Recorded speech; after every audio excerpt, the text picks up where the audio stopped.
Sibingelele leadership yebandla ikhona phakathi kwethu uPastor ama-ministers wonke nonke bazalwane ngibingelele egameni leNkosi uJesu Kristu. Amen. Nemndeni emibili esihlanganisile namhlanje ngibingelele igama likaJesu. Amen. uPastor okhulumayo. Sibongile emibili uPastor Zimande osisizile wasiqhubela inkonzo manje-ke ayi uPastor Khomoke ufuna bena. So yabona ukuthi kumnandi kanjani ukusebenzisana endlini kaNkulunkulu. Ngakho-ke ngatshelwa ubaba nomama ukuthi isibongo sami esakwaNzimande manje bathi igama lami uDerek. Konke lokhu ngezwa ngabo bengitshela bangiphilisa ngakuthokozela nami ngakujabulela kakhulu lokho. Ngicela ukusebenzisa lesikhathi se-30 minutes enginikezwe sona ukugcina ihlelo kuphatha uhlelo lapha ngikusebenzise kahle ngingachithi isikhathi. Yiko-ke ngingaphathanga neBhayibheli ngoba bengingalingeka uma sekuphethe iBhayibheli la ngingene ezahlukweni kanye siphuma kuzo izahluko. Ngithe angilishiye iBhayibheli ngale tafuleni. Ngakho-ke singakangeni ku-gate kukhona ku-gate kusho ukuthi kukhona abazosinikeza isiqiniseko bathembise phambi kwaNkulunkulu nebandla namuhla nakuma-families abo ukuthi nabo elinye ilanga uma uJesu engakabuyi, number 2 impilo isekhona emzimbeni kuzoba nje nakubona. Bazokwenza leso siqiniseko basithembise lokho laba engizobabiza beze phambili. Kodwa-ke ayisingeji eyodwa, bakhona nabanye futhi nabo bathi Pastor nathi asingasali nathi sifuna ukwenza isiqiniseko namuhla ukuthi elinye ilanga uJesu mangakabuyi impilo isekhona kuzoba nje. Kusho ukuthi sinamangage amabili kule 30 minutes MC. So yabona ukuthi kumele ngigijime nje impela.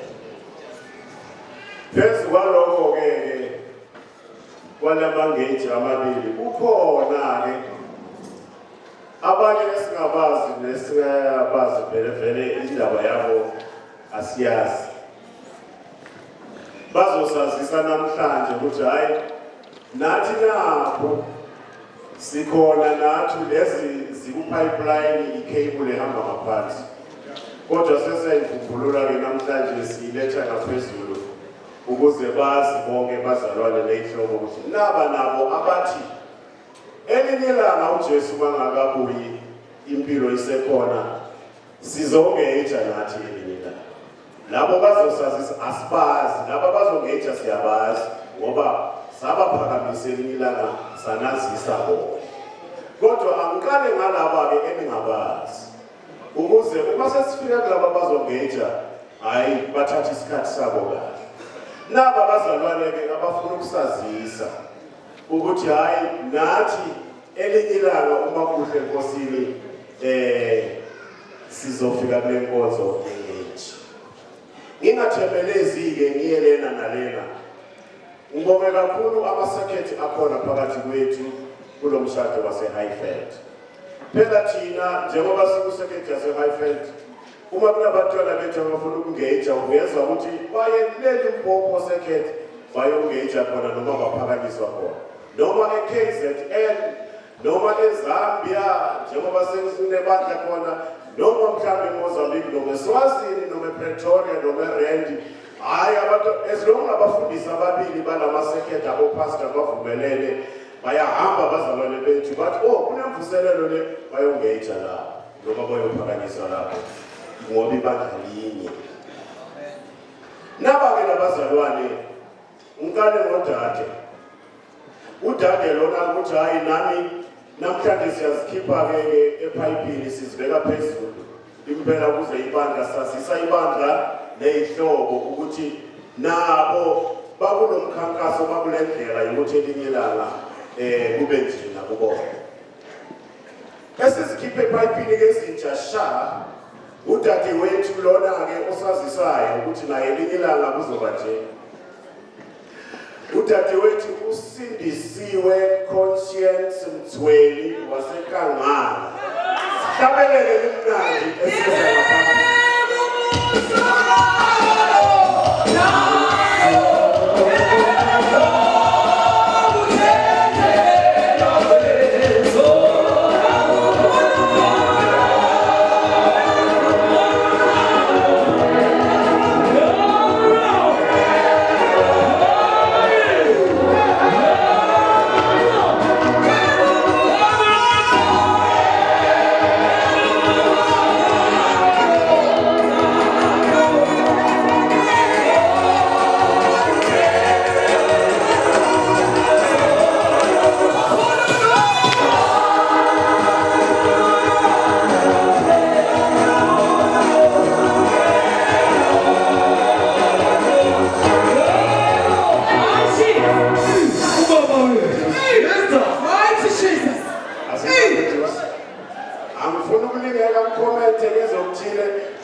Jonas Mnguni wakhona eKangala naye. Hi Jesus.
Izithelo zomsebenzi wevangeli njengoba belishunyayela. Akakho noyedwa ongenza ukuthi laba bagcineke ngalendlela babe nje kuze kube lesikhathi uyababona labo ukuthi ke basuka kude kakhulu. Bagcinwa ivangeli kwaze kwaba lesikhathi akakho noyedwa ongakwenza lokho ngaphandle kwemfundiso eqinileyo yeqiniso yevangeli likaKristu Jesu. Siyabonga kakhulu uNkulunkulu nabafundisi babo abawenzile umsebenzi wokubasiza baze bafika. Manje umfowethu uJonas Mnguni nodadewethu uSindisiwe Conscience Mthweni bayasazisa namhlanje njengebandla nami-ke njengama-families ukuthi elinye ilanga hayi bazoba nethuba lokungeja nabo bakuprocess bakulendlela yokuze ekugcineni bafinyelele kulesimo esesifiso namhlanje. Siyabonga kakhulu hlalani nibakhulekisa njalo nibe semthandazweni nabo babe semthandazweni ngey'khathi zonke. Sibongile bazalwane nokuhlonipha isifundo sebandla nokumhlonipha uKristu. Bashayelele limnandi basahlala phansi. Hallelujah, amen. Hallelujah, amen. Hallelujah, amen. Hallelujah, amen.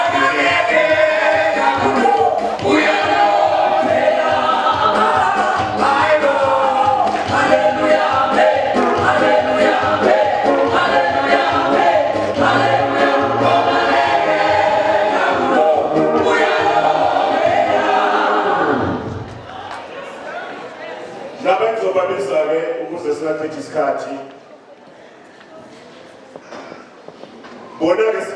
abaqale la kwesigaba lesi salapha. Manje-ke sekufike sesiyabazi ukuthi obani ngoba sabaveza obala njengalaba sesibavezile. Bona-ke sebasesigabeni sesibili, hayi impela sebazokwenza isithembiso, i-engagement. Manje ngicela kuwabiza laba babili nabazalwane abane beze ngaphambili. Beze nje bonke bazonikeza nasebangaphambili ngizobanikeza ithuba ngokuhlukahlukana ukuze bakwazi ukufeza inkonzo le yesithembiso abezele yona. Abokuqala-ke udadewethu uNomgcibelo Sukazi wasePhongolo. Yena-ke uza nomfowethu uSiphesihle Shongwe waseBhalele. Bayenza-ke labo bazogejwa. Bese-ke beza kanye noNomthandazo Mthimunye wase-Emelo lapha eHighfield. Yena-ke uza kanye nomfowethu uDerek engcono mfunde kahle ngesibongo ngoba unkosikazi ukhona la. Yena-ke uza noDerek shaya bengithi shaya kuphela bengingefiswa ngebhathi. Uza noDerek Shayi waseDriekom kodwa osebenzela ngapha ngaseWitbank. Nabo bayeza-ke abeze-ke labazalwane phambili sahlabele.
Shongwe siyabonga ukuthi sebekhona phambi kwethu.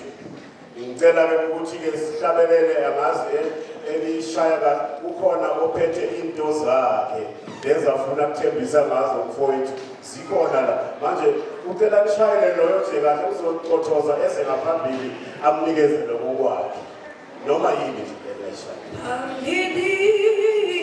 phambili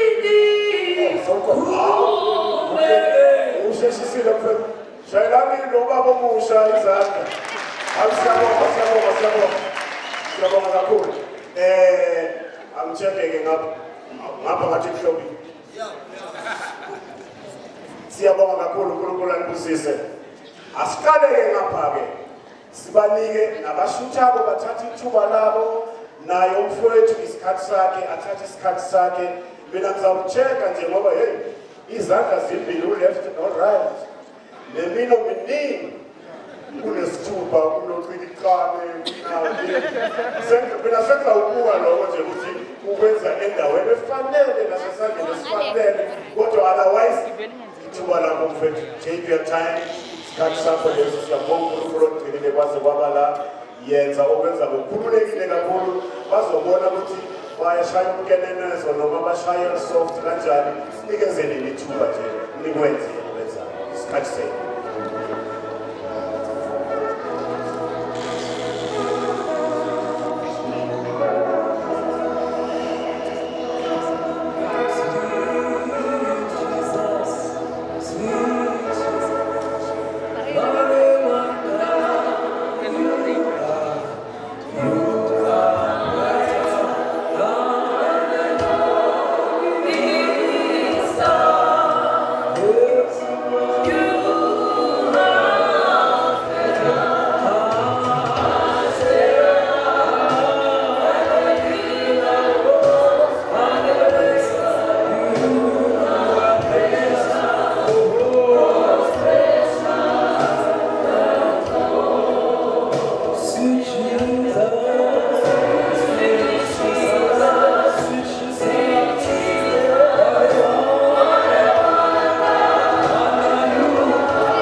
Nonomthandazo Mthimune ithuba ke lapho mfowethu ngiyabonga ngoba amagama ayafana hayi mambo uThembi manibonga igama lenkosi sikhathi lesenu thubangelelo take your time namakhamera ayarola ke manje abheke ngaphela uthatha isikhathi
uyabona naye umphathi wohlelo ukuthi isikhathi sami sihle kakhulu.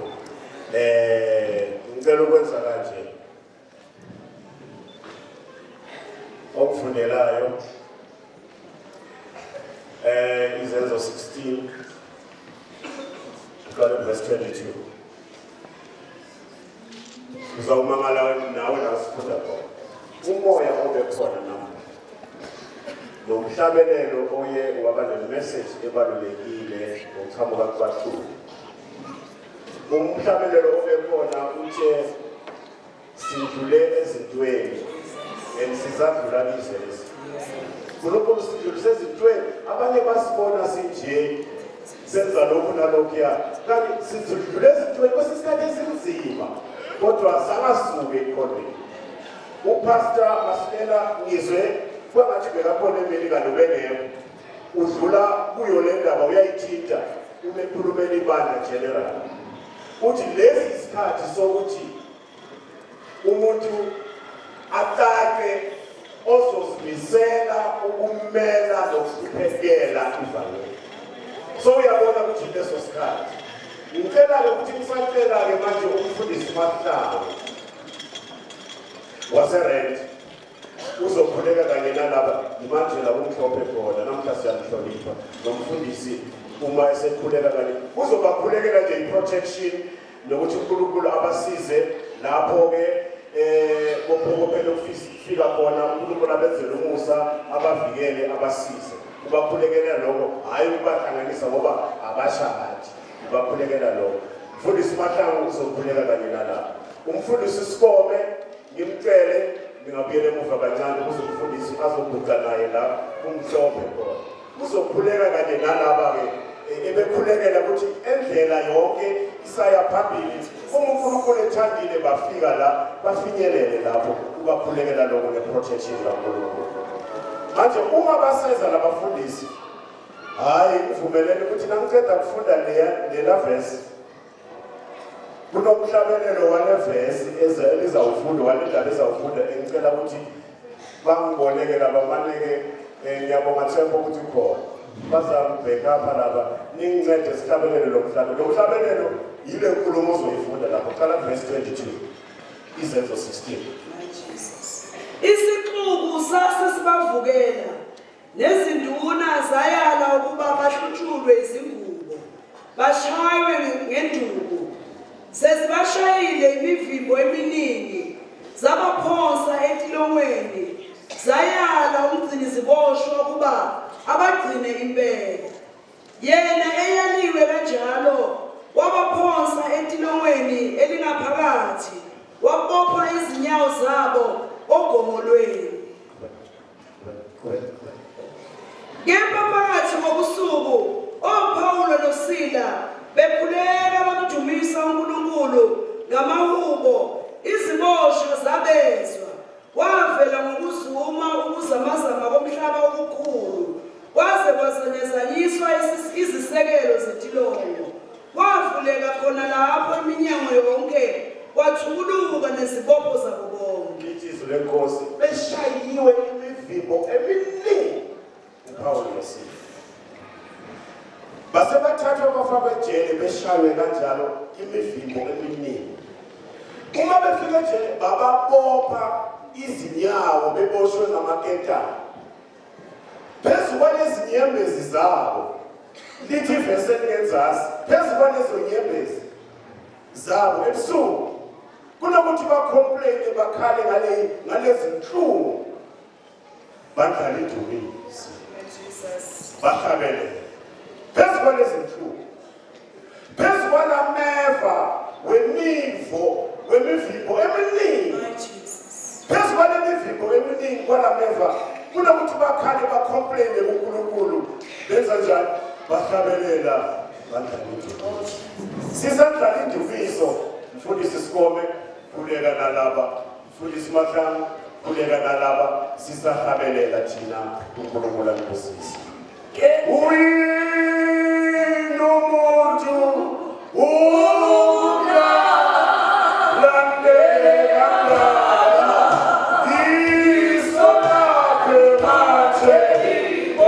Yes.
bazalwane sekusebenza under pressure sesilate bale ngasiphuma ngo7 le holo le so ngicela sisebenzisane ngicela ukubiza ke lamafamily amabili ngizocela ngefamily yakwaSukazi ngicela ukuthi beze ngespeed camera mayiqedwe ukuthi wow basuke then emva kwabo kuze ifamily yakashongwe iCamera mayiqedwe ukuthi wow basuke then sizothubeka size ngapha bamthibunye sidlulele kwaShaya siqale ngapha umthelo weSukazi masinyane izani ngokugijima liseshaya lokugijima itulo lapho osebenzisisisa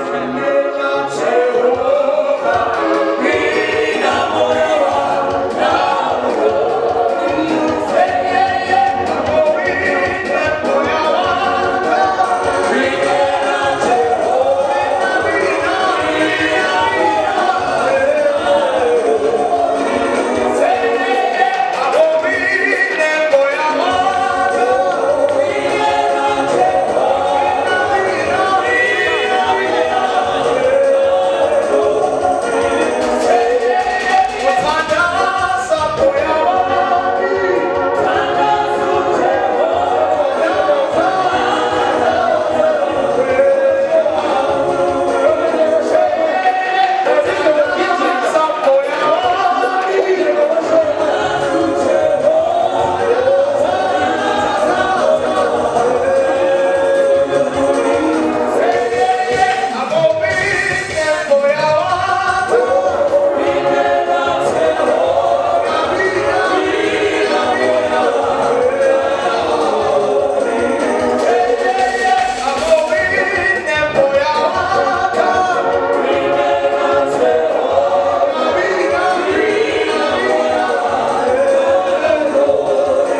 aze ambone itablet emhlophe ngengisho igama layo uzafika kutshele lona ingane liyitholile somewhere oyishile ezakubona manje ke bazalwane siyaqhubeka ithuba esikilo manje sizonikeza ikwaya nomkhanyana namakoti ukuthi sinikeze umhlabelelo shesha emva kwalokho besike umakoti nomkhanyana ngoba bayasanda bakhushana nje basinikeze i-feedback noma basinikeze i-reply noma umakoti nomhlanje noma basinikeze i-feedback over to you.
Switch off. Switch off. Dala ngebheki.